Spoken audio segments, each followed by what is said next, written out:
नमस्कार।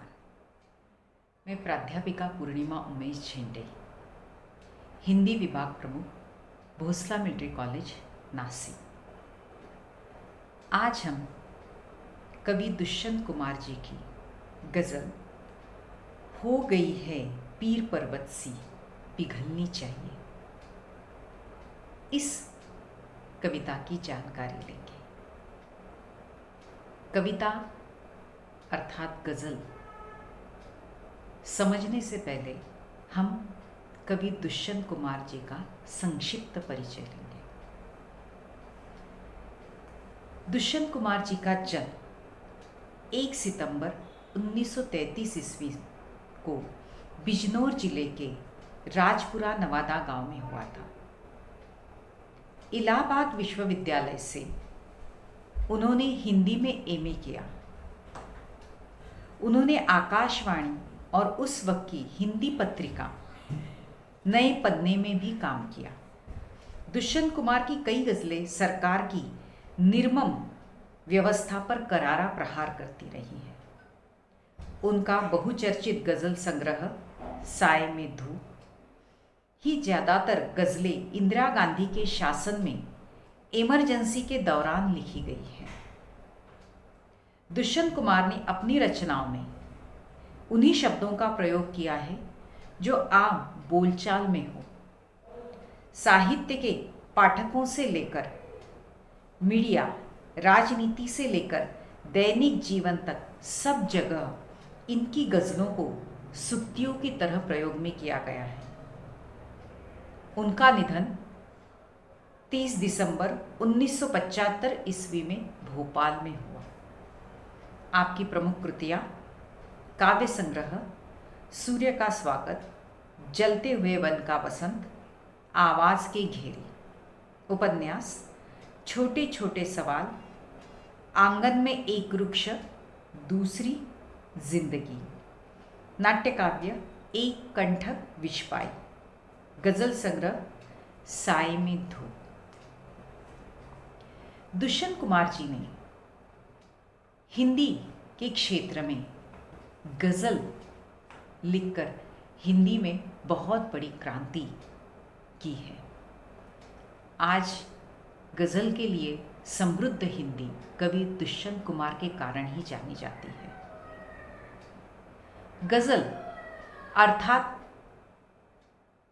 शेरो शायरी, यह उर्दू से आई हुई विधा है।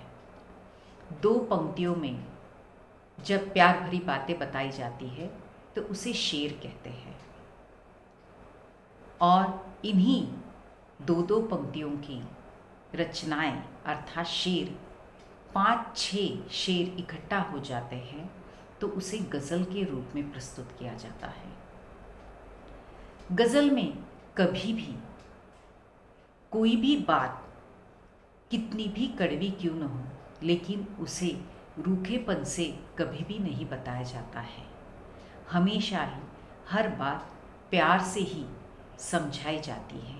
यह गज़ल विधा की विशेषता है जिसे दुष्यंत कुमार जी ने अपने हिंदी साहित्य में प्रयोग किया हुआ है।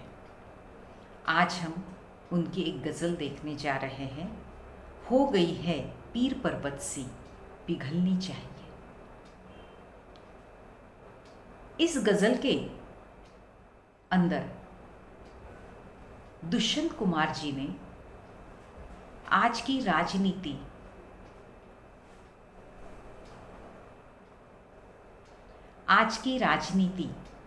और भ्रष्टाचार, इन सब के प्रति आक्रोश व्यक्त किया हुआ है। यह प्रगतिशील काव्यधारा की गज़ल है। हो गई है पीर पर्वत सी गज़ल देशवासियों को जागरण का संदेश देती है। यह प्रगतिवादी विचारधारा से प्रभावित होकर लिखी गई गज़ल है। जब तक देश में शोषित वर्ग का दुख दूर नहीं होता, तब तक देश प्रगति पथ पर नहीं जा सकता। दुष्यंत कुमार दीन दलितों के प्रति संवेदना व्यक्त करते हैं। हर प्रांत के हर पीड़ित व्यक्ति को शान से जीने का अधिकार है। कवि फिर कहते हैं, मेरे सीने में नहीं तो तेरे सीने में ही सही, हो कहीं भी आग, लेकिन आग जलनी चाहिए। ऐसी व्यवस्था आनी चाहिए जहाँ लोग सुकून और आराम की ज़िंदगी जी सके। यह इस कविता के माध्यम से कवि दुष्यंत कुमार जी बताना चाहते हैं। अब हम मूल गज़ल की ओर जाएंगे। हो गई है पीर पर्वत सी पिघलनी चाहिए, इस हिमालय से कोई गंगा निकलनी चाहिए। इस शेर में दुष्यंत कुमार जी यह बताना चाहते हैं कि इस देश में स्वतंत्रता पूर्व भी बहुत अधिक पीड़ा वेदना आम लोगों ने, आम आदमी ने सही हुई है। इस आशा से, इस सपने से कि कभी ना कभी तो स्वतंत्रता के बाद नई आशाएं जागृत हो जाएगी और सुकून और आरामदायक ज़िंदगी, हंसती हुई सुख भरी ज़िंदगी वो बिताएंगे। लेकिन चित्र वैसा नहीं है। स्वतंत्रता के बाद भी आज लोग दुखी, पीड़ित है।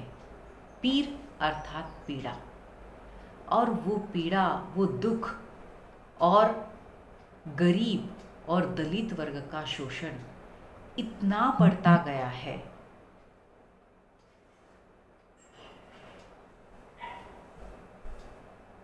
इतना बढ़ता गया है कि हमेशा ही ये बढ़ बढ़कर अब पर्वत के रूप में परिवर्तित हो चुका है।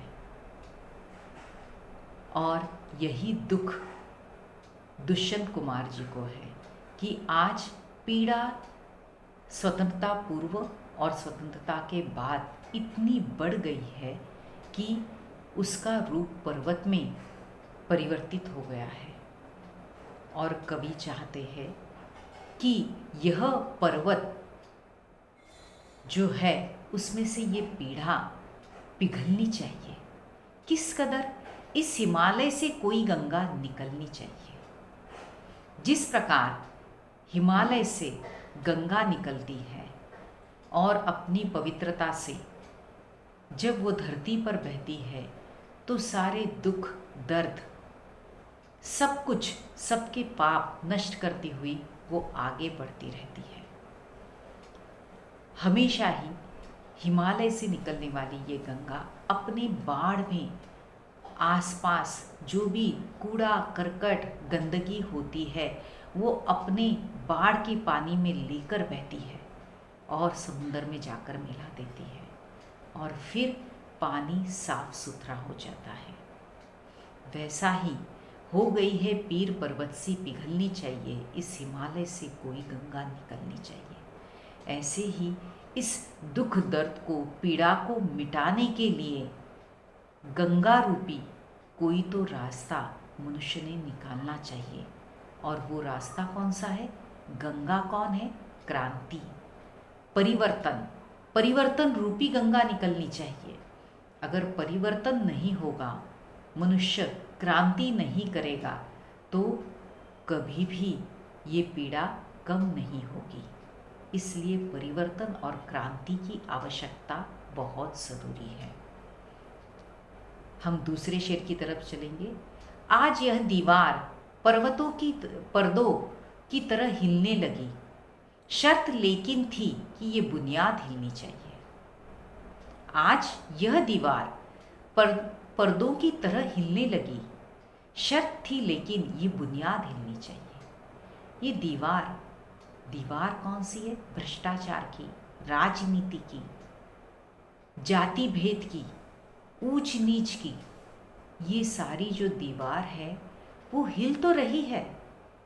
लोगों को इस बात का एहसास हो रहा है कि जाति भेद बढ़ रहे हैं, दंगे फसाद हो रहे हैं और इसके लिए कारण है राजनीति, भ्रष्टाचार।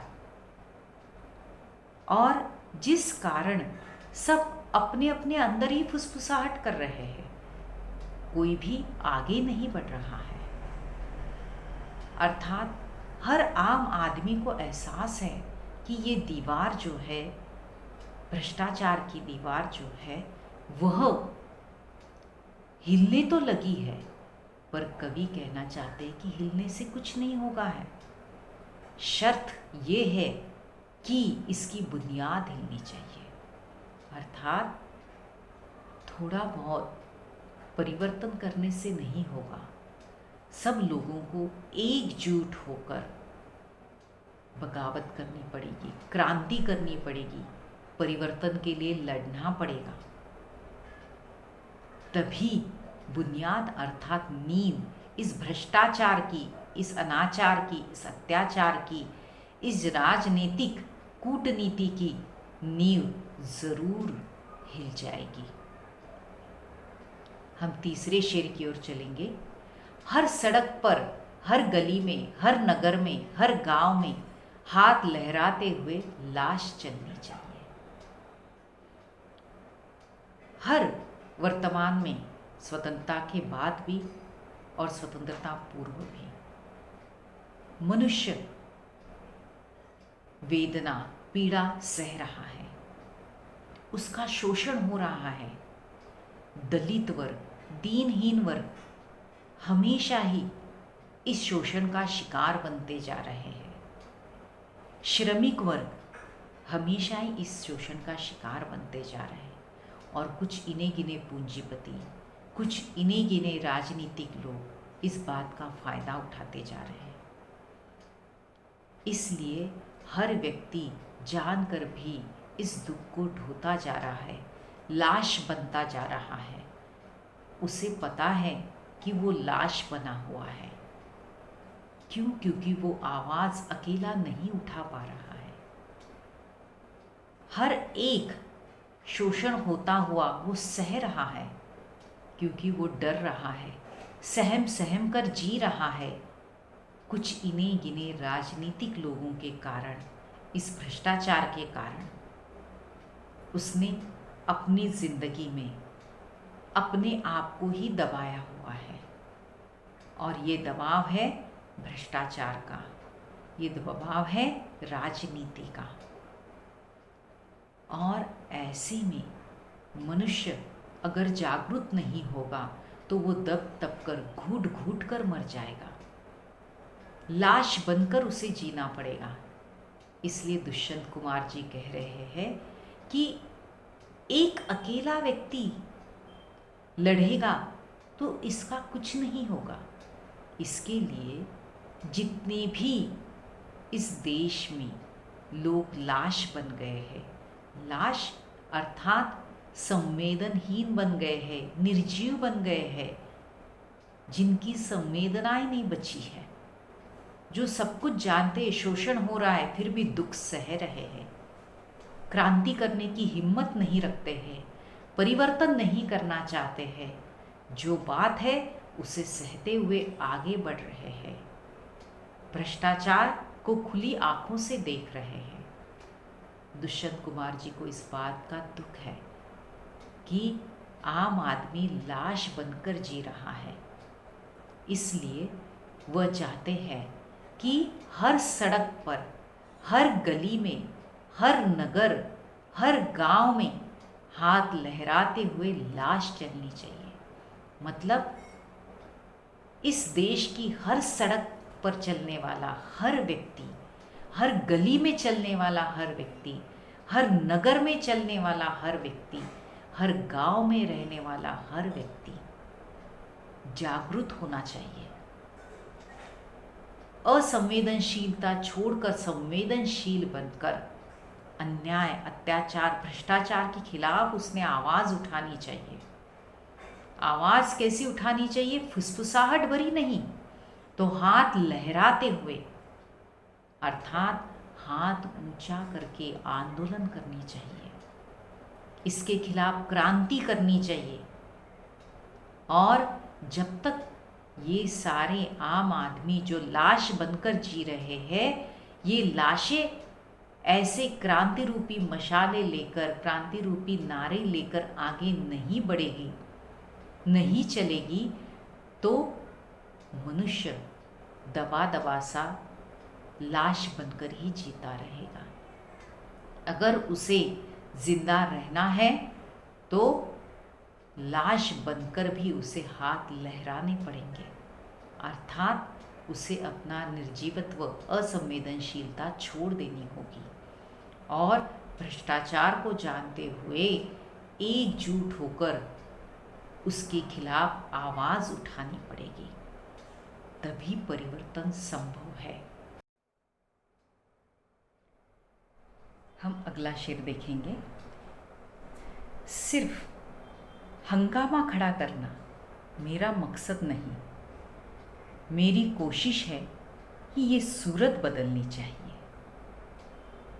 अर्थात देश की तत्कालीन परिस्थितियों का वर्णन करते हुए कवि कहते हैं कि दुखी लोगों की पीड़ा पर्वत सी बन गई है, उसे पिघलना चाहिए। मनुष्य मनुष्य के बीच जो ईर्ष्या घृणा की दीवार बनी हुई है, वो दीवार जो है, वो दीवार सिर्फ हिलेगी तो नहीं चलेगा, उसकी बुनियाद हिलनी चाहिए। हर शहर, हर गली, हर गांव में दलित पीड़ित व्यक्ति को खुशहाली से जीना चाहिए। इन सारी बातों के लिए मैं सिर्फ अपने शब्दों के माध्यम से हंगामा खड़ा करना नहीं चाहता हूँ। इतना ही उद्देश्य नहीं है मेरा, इतना ही मकसद नहीं है मेरा, बल्कि वे इन समस्याओं का समाधान चाहते हैं। देश की इस विकट परिस्थिति को बदलना चाहते हैं। सभी को सामंजस्यपूर्ण सुखी जीवन बिताने की व्यवस्था इस देश में होनी चाहिए, इसलिए वो प्रयास करना चाहते हैं। कवि कहते हैं कि अगर हम प्रयास नहीं करेंगे तो इस देश की सूरत नहीं बदलेगी। जब तक हम क्रांति नहीं करेंगे तब तक खुशहाली भरा जीवन नहीं आ सकता। आगे का शेर है, मेरे सीने में नहीं तो तेरे सीने में ही सही, हो कहीं भी आग लेकिन आग लगनी चाहिए। अर्थात कवि कहते हैं कि देश की ये राजनीति व्यवस्था में चरम सीमा तक पहुंचे हुए भ्रष्टाचार, अवसरवाद एवं कुशासन से तंग आ चुकी जनता को बदलाव के लिए तैयार होना चाहिए। कवि जनता से बदलाव के लिए आह्वान करते हैं। वे कहते हैं, अगर व्यवस्था के प्रति आपके मन में आग है, गुस्सा है, जो भी भाव है उसे प्रकट कीजिए। परिवर्तन करना है तो किसी दूसरे का इंतजार मत कीजिए। परिवर्तन के लिए सबसे पहले अपने आप को तैयार कीजिए। आपके मन में थोड़ी भी परिवर्तन की इच्छा हो तो इस आग को बाहर निकालिए, उसे प्रकट कीजिए। कोई दूसरा करेगा परिवर्तन, उसकी राह देखते हुए अकेले मत बैठिए, बल्कि अपने सीने की क्रांति की, परिवर्तन की आग को और तेज कीजिए। अपने आप यह आग दूसरे के दिल में, दूसरे के सीने में भी जाग जाएगी। अगर इतने पर भी कोई चुप बैठा, दूसरों का इंतजार करता रहा परिवर्तन के लिए, या उसे तकलीफ नहीं हो रही है, तो ऐसे में आपको चुप नहीं रहना चाहिए। अगर ये परिवर्तन की आग आप शमित करेंगे, उसे अंदर ही अंदर दबाएंगे, तो अंदर ही अंदर जलन महसूस करेंगे। इसलिए चुप रहना नहीं है। भ्रष्टाचार, कुशासन, आर्थिक, सामाजिक, राजनीतिक, भ्रष्टाचारिक जो व्यवस्था है, गलत जो व्यवस्था है, उसके खिलाफ आवाज़ उठाना बहुत ज़रूरी है। आप आगे बढ़ेंगे तो लोग धीरे धीरे ज़रूर आपके पीछे आएंगे, लेकिन आप किसके पीछे जाए इसका इंतज़ार करते बैठेंगे तो ज़िंदगी में सिर्फ दुख ही दुख, पीड़ा ही पीड़ा मिलेगी। देश की वर्तमान व्यवस्था को मूल से बदलने के लिए परिवर्तन लाना बहुत ज़रूरी है, क्योंकि ऊपर ऊपर अगर हम देश की व्यवस्था बदलेंगे तो परिवर्तन नहीं होगा। इसलिए आमूल चूल परिवर्तन के लिए हमें कोशिश करनी चाहिए। इस देश से राजनीतिक व्यवस्था, आर्थिक व्यवस्था, सामाजिक व्यवस्था में जो भी दोष है, उसमें परिवर्तन लाने के लिए हमारे अंदर क्रांति की आग जलाना बहुत ज़रूरी है। तभी हम इस देश में परिवर्तन ला सकते हैं, इस देश की सूरत बदल सकते हैं। इस देश में आम आदमी, दलित आदमी, दीनहीन आदमी सुकून भरी आरामदायक ज़िंदगी जी सकता है।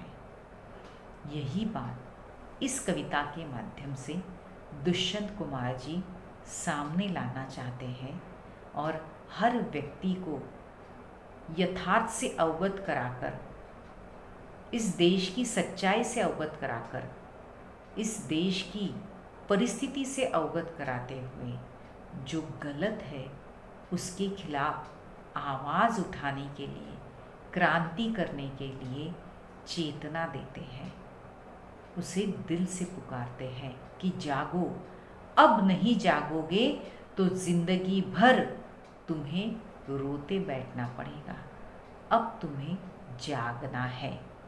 यही बात इस गज़ल के माध्यम से दुष्यंत कुमार जी बताना चाहते हैं। धन्यवाद।